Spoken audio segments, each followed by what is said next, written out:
ചേട്ടാ പറയട്ടാ, എന്താ പ്രശ്നം? അണ്ണാ ചോദിക്കുന്ന കേട്ടില്ല അണ്ണാ, പറയണ്ണ. അറക്കാൻ പോകുന്ന ആട് തലകുനിഞ്ച് നിൽക്കുന്ന പോലെയാണല്ലോ അണ്ണാ നിൽക്കുന്നത്. കാര്യം പറ അണ്ണാ. കാര്യങ്ങൾ നിങ്ങൾ ചെയ്യില്ലടാ.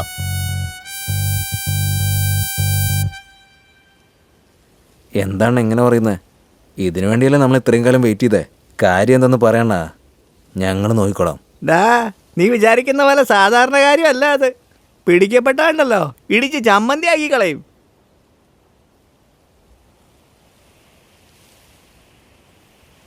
സാധനത്തിന്റെ വില തന്നെ 500 കോടിയാ. സുന്ദരവും സെൽവവും കൂടി ഇത് എന്നോട് മാത്രം ചെയ്യാൻ പറഞ്ഞ കാര്യ. സാധനം കൈ വന്നതിന് മുമ്പ് പോലീസിനെ അറിയിച്ച് റെയ്ഡ് ചെയ്യാനും പറഞ്ഞിട്ടുണ്ട്. പക്ഷെ അതിനു മുമ്പ് കറക്റ്റ് പ്ലാൻ ചെയ്ത് നമ്മളത് ടേക്ക് ഓഫ് ചെയ്യുന്നു, എന്നിട്ട് സെറ്റിലാവുന്നു. നിങ്ങളെന്ത് പറയുന്നു? അണ്ണൻ പറഞ്ഞതൊക്കെ ശരിയാ. പക്ഷെ ഇതൊക്കെ നമ്മളെങ്ങനെ ചെയ്യും? ഇപ്പം മുതൽ കാര്യം ചെയ്യാനായിട്ട് റെഡി ആയിരുന്നോ? സാധനം തൂക്കിയാ എല്ലാവർക്കും സെറ്റിലാവാം. മനസ്സിലായില്ലേ? ഡാ വാടാ.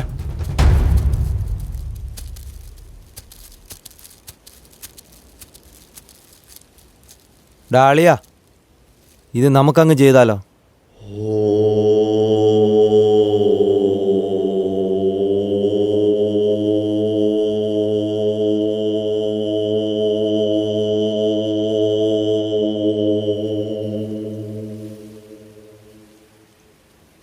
ഏയ് സീത, എന്താടി നീ സംസാരിച്ചോ?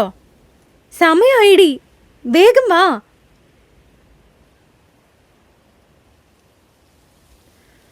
Hey Saranya, hi.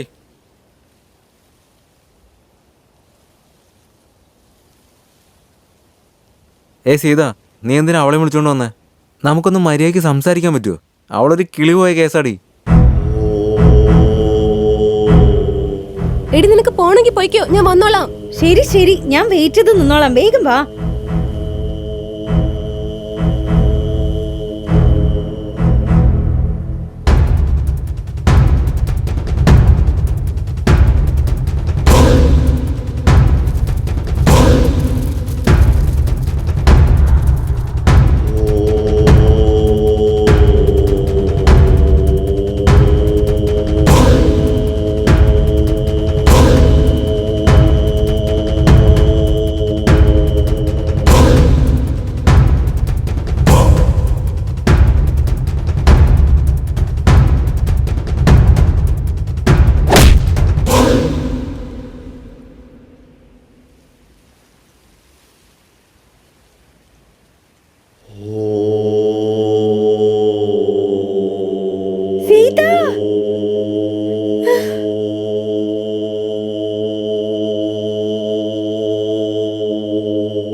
അളിയാ എടുക്കടാവനെ.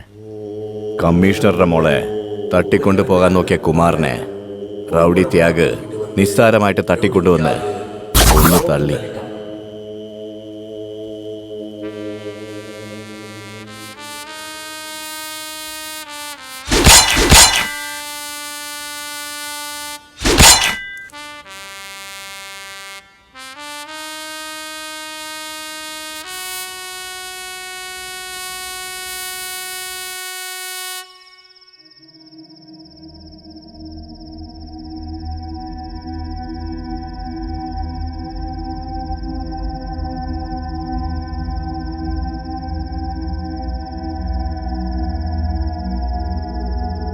എടാ, ഉള്ളതിൽ ഈ ദൈവങ്ങളുടെ വിഗ്രഹം കക്കുന്നതാടാ മോശം പരിപാടി. ദൈവമാടാ, കണ്ണു പൊട്ടും. നേരിട്ട് വന്നായിരിക്കില്ല, മറഞ്ഞിരുന്ന് ചങ്കി കുത്തും. റൗഡി ബേബി സിൽക്ക് സട്ടേ സൊട്ടേ സൊട്ടേ.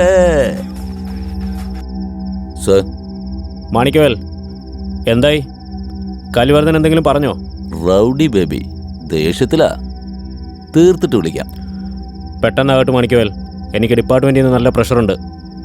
കുറച്ചു നേരം റെസ്റ്റ് എടുക്ക് സാറേ. ഇത് തീർത്തിട്ട് ഞാൻ വിളിക്കാം. Rowdy baby, rowdy baby. Rowdy ത്യാഗ് സേട്ടിനെ ഫോൺ വിളിച്ചിട്ട് സുന്ദരത്തിനെയും സെൽവനെയും വെച്ച് പുതിയ പണി തുടങ്ങി. പക്ഷേ സെൽവന്റെ കൂട്ടാളികൾ ത്യാഗിന്റെ കൂടെ ഒരു ഡീലിംഗും വെക്കരുതെന്ന് കട്ടായം പറഞ്ഞു. എന്നാൽ വിഗ്രഹക്കടത്തിൽ നിന്ന് സെൽവൻ പൂർണ്ണമായും പിൻവാങ്ങി.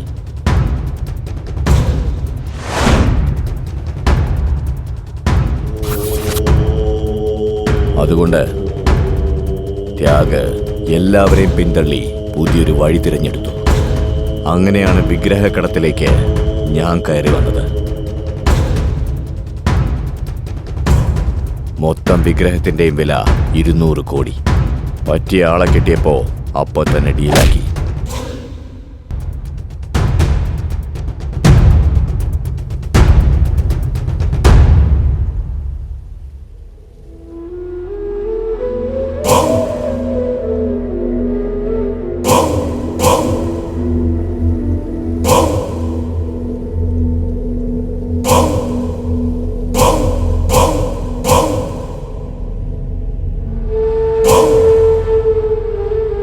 കുമാറിന്റെ കൊലപാതക കേസ് അവന്റെ കൂട്ടുകാരൻ തന്നെയായ മൂർത്തിയുടെ തലയിലായി.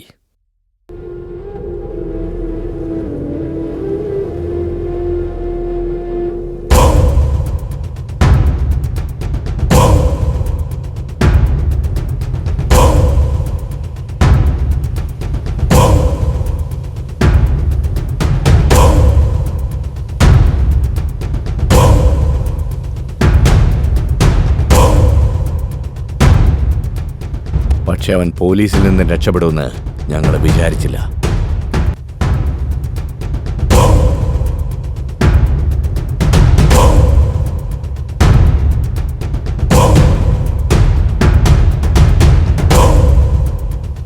എന്താടാ പറയുന്നേ? ഞാൻ ചെയ്തെന്നോ? ശരിക്കും എന്താ നടന്നേ?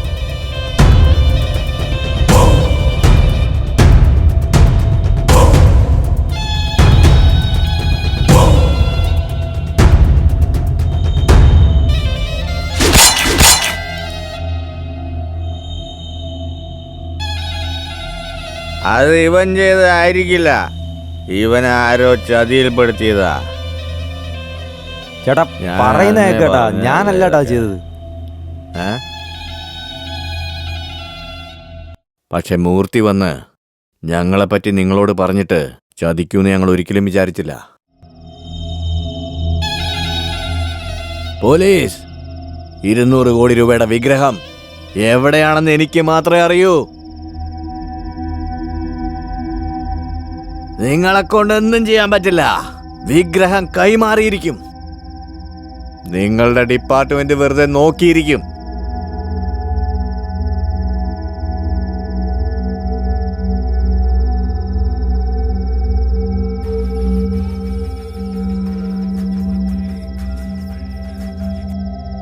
സാർ, വിഗ്രഹം എവിടെയാണെന്നുള്ള സത്യം കലി ഛർദിച്ചു. ഏയ് പോലീസേ, വിഗ്രഹം എവിടെയാണെന്ന് നിങ്ങൾക്ക് എങ്ങനെ അറിയാം? ഏയ് ചോദിച്ചു കേട്ടില്ലേ? പറയേ. ഇന്ന് രാത്രിക്കുള്ളിൽ നമ്മുടെ ആളുകൾ ചേസ് ചെയ്യും സാർ. ഏയ് എങ്ങനെയാ ബാക്കി ഫോർമാലിറ്റീസ് എല്ലാം നോക്കിക്കോ സാർ. എങ്ങനെയാടാ? ഞാനിവിടെ ഉള്ളപ്പോ പോലീസേ എന്താ പ്ലാൻ ചെയ്യുന്നത്? ഒന്നും നടക്കാൻ പോകുന്നില്ല. എന്നിട്ട് പിന്നെ ഏയ് പോലീസേ പറയടാ. റൗഡി ബേബി ആരാന്ന് അറിയണോ നിനക്ക്? കുറച്ച് വെയിറ്റ്. സാധിക്ക്, അവനെങ്ങോട്ട് കൊണ്ടുപോവാ. Okay sir. കളി അങ്ങോട്ട് നോക്കേ, കൊച്ചു ലഡ്ഡു പോലെയാ വരുന്നത്.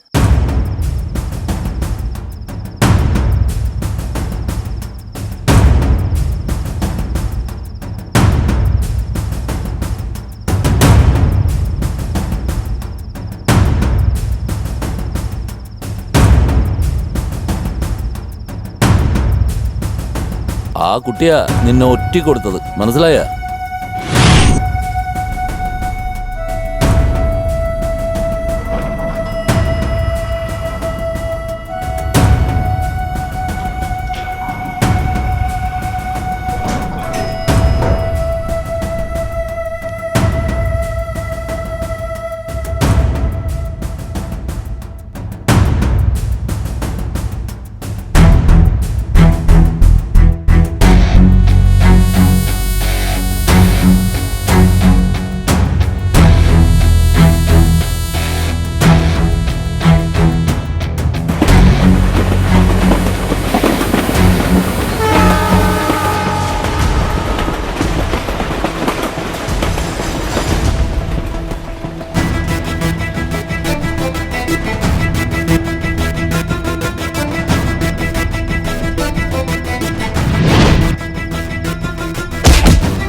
സാധിക്കേ തലയൊന്ന് ഉയർത്തി കാണിക്കടാ.